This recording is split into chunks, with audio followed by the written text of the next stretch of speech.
कुलपति जी हमें आशीर्वाद सदैव मिलता है और उनकी अत्यंत व्यस्तताएं रहती हैं। उनमें सर्वप्रथम विश्वविद्यालय के माननीय कुलपति और देश के आर्थिक चिंतक प्रोफेसर नरेंद्र कुमार तनेजा जी से अनुरोध करता हूं कि वे हमें शुभाशीष प्रदान करें।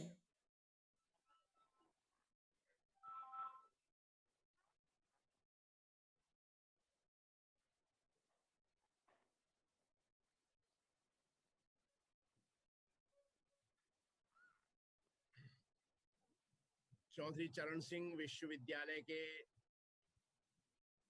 विधि अध्ययन संस्थान द्वारा आयोजित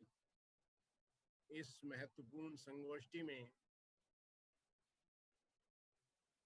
यहाँ प्रतिभाग कर रहे कार्यक्रम के विशिष्ट अतिथि डॉक्टर दर्शन लाल अरोड़ा जी, जो हमारे विश्वविद्यालय की कार्यकारिणी परिषद के माननीय सदस्य हैं तथा मेरे आदरणीय शिक्षक भी हैं, माननीय श्री ख्याली राम जी विद्या भारती के क्षेत्रीय संगठन मंत्री हैं। कार्यक्रम के मुख्य अतिथि श्री राजेंद्र अग्रवाल जी यहाँ के माननीय सांसद हैं। आज जिनके बीच वक्तव्य का हमें लाभ मिलने वाला है, ऐसे हेमवती नंदन बहुगुणा केंद्रीय विश्वविद्यालय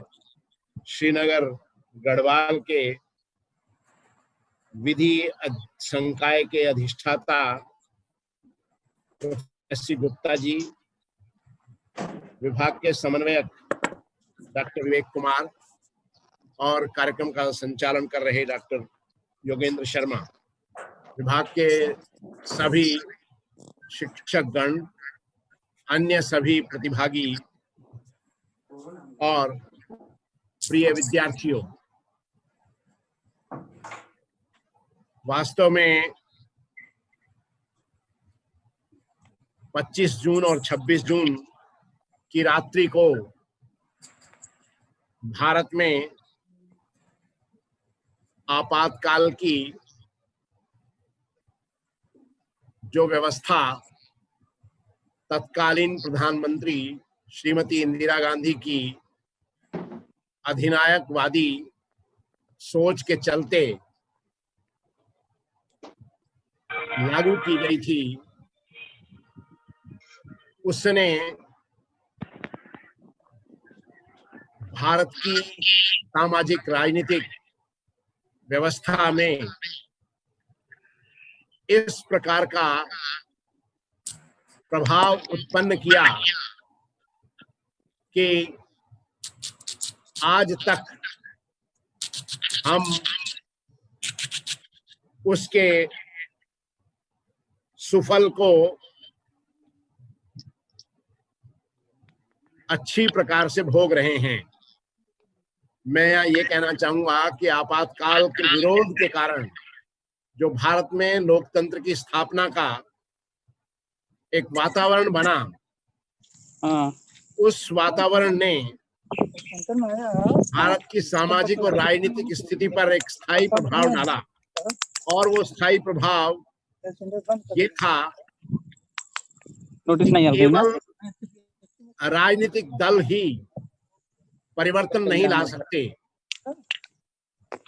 परिवर्तन लाने में सामाजिक संगठनों का बहुत बड़ा योगदान होता है।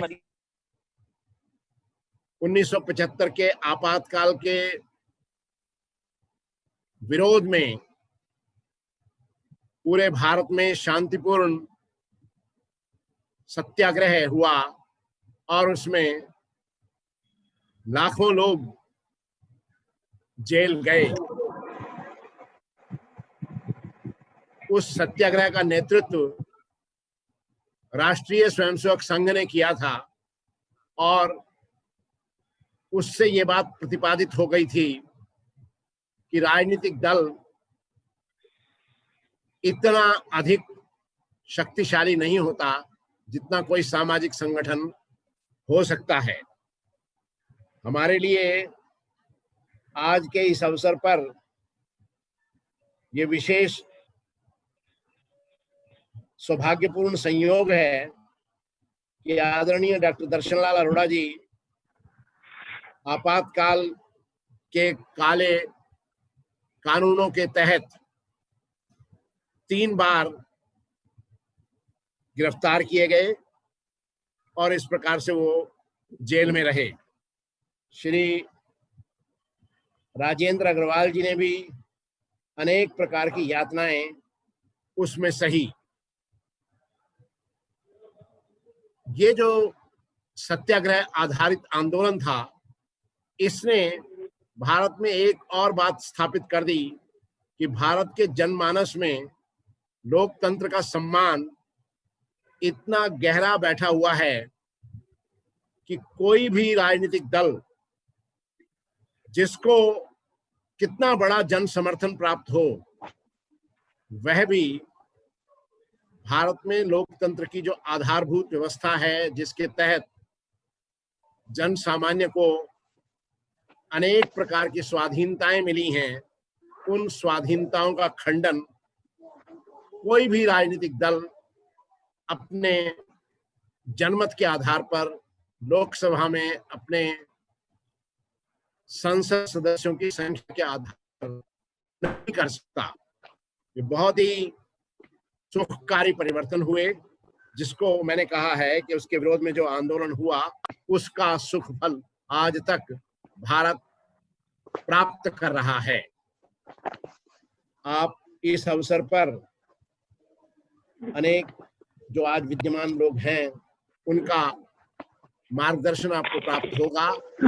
जिससे कानून के विभिन्न पहलुओं का निर्वचन जो पुस्तकों में वर्णित है उससे इतर आपको विद्वान वक्ताओं के वक्तव्य से लाभ मिलेगा। मेरी बहुत इच्छा थी कि मैं अंत तक इस वेबिनार में उपस्थित रहूं, परंतु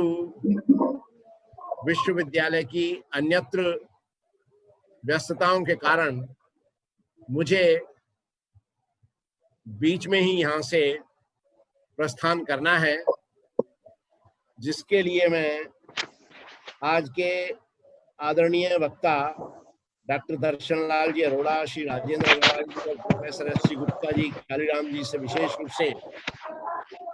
क्षमा प्रार्थना कर रहा हूं और मैं इस वेब गोष्ठी की सफलता की शुभकामना करता हूं। मुझे पूर्ण विश्वास है कि यहाँ से जो विचार प्रतिभागी लेकर जाएंगे उससे वो भारत की संघीय व्यवस्था के नए निर्वचन की ओर बढ़ेंगे और लोकतंत्र का वास्तविक अर्थ भी उन्हें समझ में आएगा। इन शब्दों के साथ मैं अपनी बात समाप्त करता हूं। बहुत बहुत धन्यवाद।